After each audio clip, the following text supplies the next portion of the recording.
എല്ലാവർക്കും നമസ്കാരം.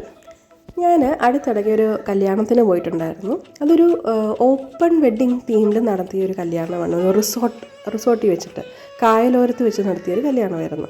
അപ്പോൾ ഒത്തിരി പേര് ഇപ്പോൾ ഈ രീതിയിലൊക്കെ നടത്തുന്നത് ഞാൻ കണ്ടിട്ടുണ്ട് ഈ യൂട്യൂബിലും ഇതിലൊക്കെ. പക്ഷേ നേരിട്ട് പോയി കാണുന്നത് ഫസ്റ്റ് ടൈമായിട്ടായിരുന്നു. സോ കംപ്ലീറ്റ്ലി ഒരു ഡിഫറെൻ്റ് എക്സ്പീരിയൻസ് ആയിരുന്നു. അപ്പോൾ അവിടെ ഞാൻ കണ്ടതെന്ന് വെച്ചാൽ ഒരു സൈഡിൽ ഫുള്ള് കായൽ, ആ കായലിൻ്റെ തൊട്ടടുത്തുള്ള ആ ഒരു പ്ലേസിലാണ് ഈ നല്ല പച്ച പുൽമേട് വെച്ചിട്ട് അതിൻ്റെ ആ പുൽമേടിൻ്റെ മുകളിലാണ് ഈ കല്യാണ മണ്ഡപം വെച്ചിരിക്കുന്നത്. നല്ല വൈറ്റ് കളർ തീമിലാണ് ചെയ്തിരിക്കുന്നത്. അതിൻ്റെ അകത്ത് നല്ലൊരു പേസ്റ്റൽ കളർ ഫ്ലവർ ഡെക്കറേഷൻസ് ഒക്കെ ചെയ്ത് നല്ല രീതിയിൽ അത് ഡെക്കറേറ്റ് ചെയ്തിട്ടുണ്ടായിരുന്നു. പിന്നെ ഓപ്പണായിട്ട് സീറ്റിംഗ് അറേഞ്ച്മെൻറ്റ്. അപ്പം ഈ സീറ്റിംഗ് അറേഞ്ച്മെൻറ്റ് മുകളിൽ വേറെ ഒന്നുമില്ല, ഓപ്പണായിട്ടാണ് ഇരിക്കുന്നത്. പക്ഷേ നിറയെ മരങ്ങളുണ്ടായിരുന്നു. അപ്പോൾ ഈ മരങ്ങൾ തന്നെ ഈ കുട പോലെ നിൽക്കുകയാണ്. അതിൻ്റെ ബ്രാഞ്ചസൊക്കെ കുട പോലെ ഇങ്ങനെ നിർത്തിയിരിക്കുകയാണ് അവർ. അപ്പം നമുക്ക് അതിനകത്ത് ഇരിക്കുമ്പോൾ പ്രത്യേകിച്ചൊരു ചൂടോ വേർക്കുകയോ അങ്ങനെയൊന്നുമില്ല. കാരണം ഈ കായലോരത്തു നിന്നുള്ള ഫ്രഷ് കാറ്റ് ഒക്കെ വീശണം. അപ്പോൾ നമുക്ക് എ സിയും വേണ്ട, ഫാനും അങ്ങനെയൊന്നുമില്ല. അതൊന്നും ഇല്ലെങ്കിലും നമുക്ക് വേർക്കുകയൊന്നുമില്ല. അതുപോലെ ഓപ്പൺ ആയിട്ടുള്ള ഹാളായതുകൊണ്ട് ആൾക്കാരെല്ലാം ഒരു സ്ഥലത്തോട്ട് ഇങ്ങനെ ഒരു ഹോളിൽ ഇങ്ങനെ തിങ്ങി നിൽക്കുകയല്ല, പലയിടത്തായിട്ട് സ്പ്രെഡായിട്ടിരിക്കണം. അതുകൊണ്ട് തന്നെ നമുക്കൊരു തിക്കും തിരക്കും ഫീൽ ആകത്തില്ല. വളരെ ഒരു പീസ്ഫുള്ളായിട്ടിരിക്കുന്ന പോലെ നമുക്ക് തോന്നും. പിന്നെ നമ്മൾ കണ്ടൊരു കാര്യം എന്ന് വെച്ചാൽ ഡെക്കറേഷൻ. അതായിരുന്നു ഇതിനകത്ത് ഏറ്റവും ഹൈലൈറ്റ്. നല്ല രീതിയിൽ ഇവർ ഡെക്കറേറ്റ് ചെയ്തിട്ടുണ്ടായിരുന്നു. ഫ്രം ദ എൻട്രി വേ തൊട്ട് ഓഡിറ്റോറിയം ഹോള്, ഈ വെഡ്ഡിങ് മണ്ഡപം ഇരിക്കുന്ന സ്ഥലം വരെ കംപ്ലീറ്റ് ആയിട്ട് നല്ല ഭംഗിക്ക് ഡെക്കറേറ്റ് ചെയ്തിട്ടുണ്ടായിരുന്നു.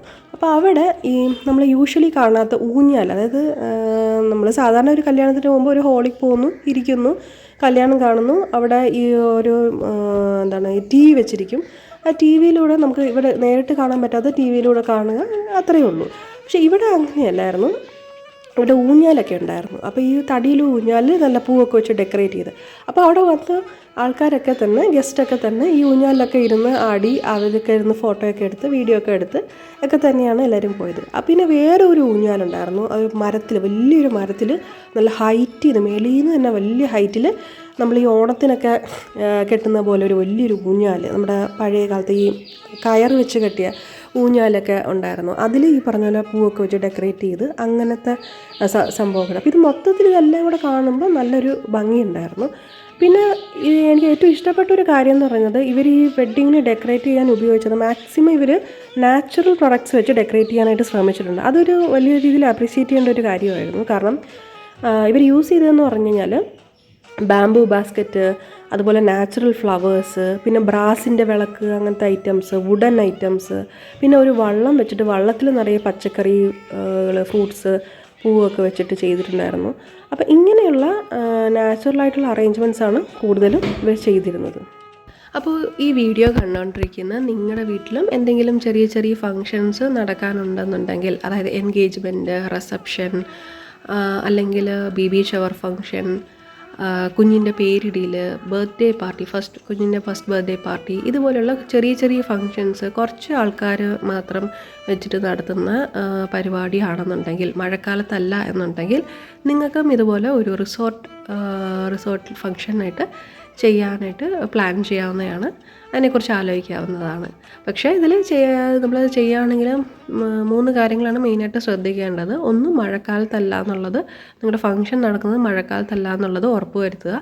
രണ്ടാമത്തെ കാര്യം എന്ന് പറഞ്ഞു കഴിഞ്ഞാൽ, ഈ ഫയർ, അതായത് നമ്മൾ വിളക്ക്, കുറേ ഡെക്കറേഷൻസിന് വേണ്ടിയിട്ടൊക്കെ വിളക്കൊക്കെ നിറയെ വെക്കുമല്ലോ. അപ്പോൾ ആ വിളക്കൊക്കെ വെക്കുമ്പോഴത്തേക്കും നമ്മൾ ഹോളിലാകുമ്പോഴത്തേക്കും, നമ്മൾ എ സി ഹോളൊക്കെ ആണെങ്കിൽ വിളക്ക് കത്തിച്ച് അത് ശാന്തമായിട്ട് അങ്ങനെ കത്തും. പക്ഷേ ഈ ഓപ്പൺ ആകുമ്പോഴത്തേക്കും ഇടയ്ക്ക് നല്ല കാറ്റൊക്കെ വരുമ്പോൾ ഒന്നെങ്കിൽ ഇത് അണഞ്ഞു പോകും, അല്ലെങ്കിൽ ഇത് ആളിക്കത്തും, അങ്ങനത്തെ പ്രശ്നങ്ങളൊക്കെ വരും. അപ്പോൾ അതുകൊണ്ട് വിളക്കൊക്കെ വെക്കുമ്പോഴത്തേക്കും എപ്പോഴും ഗ്ലാസിൻ്റെ കവറിങ് ഒക്കെ ഉണ്ടല്ലോ, അങ്ങനത്തെ കവറിങ് പോലെയൊക്കെ ചെയ്ത് വിളക്കൊക്കെ സേഫായിട്ട് ഇരിക്കുകയാണെന്നുള്ളത് ശ്രദ്ധിക്കേണ്ടതുണ്ട്. പിന്നെ ഒരു കാര്യം എന്ന് പറഞ്ഞാൽ, ഈ കായലോരത്തൊക്കെ വെച്ച് നടത്തുമ്പം അതിന് ഒരു ഇത് കാണത്തില്ല, ഈ മതിൽ പോലെയൊന്നും കാണത്തില്ല. അപ്പോൾ എന്താണെന്ന് വെച്ച് കഴിഞ്ഞാൽ, ഈ കൊച്ചു കുട്ടികളൊക്കെ ഉള്ള ഗസ്റ്റൊക്കെ വരുന്ന സമയത്ത് അതിലൊരു സേഫ്റ്റി വിഷയമുണ്ട്. കാരണം ഈ കൊച്ചുകുട്ടികളൊക്കെ വെള്ളമൊക്കെ പോയി കാണാൻ പോകുക, അതിൻ്റെ അടുത്തൊക്കെ പോയി നിൽക്കുക. അപ്പോൾ അതൊക്കെ കുറച്ച് സേഫ്റ്റി കാര്യങ്ങളൊക്കെ കുറച്ചൊന്ന് ശ്രദ്ധിക്കേണ്ടതുണ്ട്. ആ കൊച്ചുകുട്ടികളൊക്കെ കൊണ്ടുവരുന്ന പാരൻസ് കൂടുതൽ കോൺഷ്യസ് ആയിട്ടൊക്കെ ഇരിക്കുക. അങ്ങനെയൊക്കെയുള്ള കുറച്ച് കാര്യങ്ങളൊക്കെ ശ്രദ്ധിക്കേണ്ടതുണ്ട്. ബട്ട് അതർവൈസ് എന്താ പറയുക, ഒരു വെറൈറ്റി ആയിട്ട് ഒരു യുണീക്കായിട്ടൊക്കെ ഇപ്പോൾ ഫങ്ഷൻസൊക്കെ നടത്തണം എന്ന് ആഗ്രഹിക്കുന്നവർക്ക് ഇതുപോലെ റിസോർട്ട് ഫങ്ഷനെ കുറിച്ചൊക്കെ ആലോചിക്കാവുന്നതാണ്. പക്ഷേ ഇതിനകത്ത് നമുക്ക് ഇങ്ങനെ നടത്തുകയാണെന്നുണ്ടെങ്കിൽ നല്ലൊരു ഡെക്കറേറ്റേഴ്സിനെ വിളിച്ച് നല്ല രീതിയിൽ അത് അറേഞ്ച് ചെയ്യാനും കൂടെ ചെയ്യുകയാണെങ്കിൽ നന്നായിരിക്കും. കാരണം ഓൾറെഡി ഇതൊരു പഞ്ചഭൂത കൂട്ടായ്മ പോലെയാണ് ഇരിക്കുന്നത്. കാരണം കായലിൻ്റെ വെള്ളവും മണ്ണും പുല്ലും ചെടികളും മരങ്ങളും അതുപോലെ ആകാശവും എയറും, അങ്ങനെ പഞ്ചഭൂതം ചേർന്ന് നടത്തുന്ന ഒരു സ്ഥലം പോലത്തെ ഒരു എഫക്റ്റാണ് വരുന്നത്. അതിൻ്റെ കൂട്ടത്തിൽ നല്ല എക്കോ ഫ്രണ്ട്ലി ആയിട്ടുള്ള ഡെക്കറേഷൻ കൂടെ വരുമ്പോഴത്തേക്കും നല്ല രീതിയിൽ ബ്യൂട്ടിഫുൾ ആയിരിക്കും ആ ഫോട്ടോസും പിക്ചേഴ്സും ഒക്കെ. അപ്പോൾ അങ്ങനെയുള്ളത് ശ്രദ്ധിക്കുക. ഇതിൽ ശരിക്കും നമ്മൾ സാധാരണ ഒരു കല്യാണത്തിന് കാണുന്ന പോലെ അല്ലാതെ ഈ നമുക്ക് എന്താ പറയുക, കല്യാണം കണ്ടുകൊണ്ടിരിക്കുന്ന സമയത്ത് അല്ലെങ്കിൽ പരിപാടി നടന്നുകൊണ്ടിരിക്കുന്ന സമയത്ത് നമ്മൾ മരങ്ങൾ കാണും, കായൽ കാണും, പിന്നെ പരുന്തിനെ കാണും. അപ്പോൾ ഇന്ന് വ്യാഴാഴ്ച ദിവസമായിരുന്നു ഈ ഫംഗ്ഷന് ഞാൻ പോയിരുന്നത്. അപ്പോൾ വ്യാഴാഴ്ച ദിവസമൊക്കെ ഈ പരുന്തിനെ കാണുന്നത്, കൃഷ്ണപ്പരുന്തിനെ കാണുന്നതല്ല എന്ന് പറയും. അപ്പോൾ അന്ന് ഈ കായലിൻ്റെ അടുത്തായതുകൊണ്ട് പരുന്തൊക്കെ നിറയെ കാണുമല്ലോ. അപ്പോൾ കൃഷ്ണപ്പരുന്തിനെയൊക്കെ കണ്ടു. അതുപോലെ ഈ നിറയെ നാച്ചുറൽ ഫ്ലവേഴ്സ് വെച്ചിരിക്കുന്നതുകൊണ്ട് ബട്ടർഫ്ലൈസ് ഒക്കെ നിറയെ ഇങ്ങനെ നടക്കുന്നുണ്ടായിരുന്നു. ഒരു ബട്ടർഫ്ലൈ എൻ്റെ മുഖത്തോട്ടേക്കേ വന്നു. അങ്ങനെ ഒരു നാച്ചുറൽ കളർഫുൾ വെഡ്ഡിങ് തീമായിരുന്നു ഇത്.